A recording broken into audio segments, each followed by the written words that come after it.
Sullivan. I'm a former IRS agent and teaching instructor with Internal Revenue Service. I have worked at IRS for a long time. I have been a national expert for over, God, how long? Maybe 5 decades.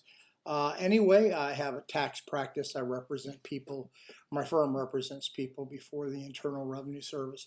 You know, every tax season, I get a number of calls from people who've gone ahead and they found that their tax preparer wasn't really doing a good job and they may be fraudulent, and they want to know how to turn in a tax preparer. And you should. Let me tell you why you should, because not only are they ripping the system off, some of you may not care about that, but they're actually ripping you off because there's a good chance you're going to get audited. IRS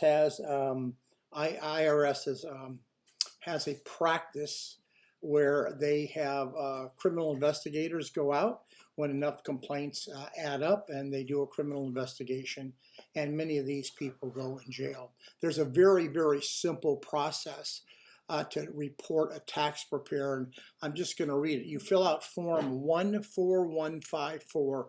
It's a complaint for tax return preparer. That's what you do, and all you got to do is send it in. Then IRS will take care of it. Now, will they work it? Don't know. All depends how many they get, how many agents. But when they start adding up that they're getting 1, 2, 3, 4, 5, 6 complaints, are going to go after that person.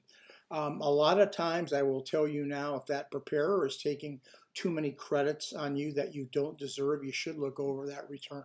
There's a good chance you're going to get audited yourself, because IRS actually flags all these credits being taken, and they run algorithms. So I will tell you that if your preparer is taking these, don't be surprised if you're not going to get audited. So go ahead and turn the preparer in, because actually they deserve to be prepared in.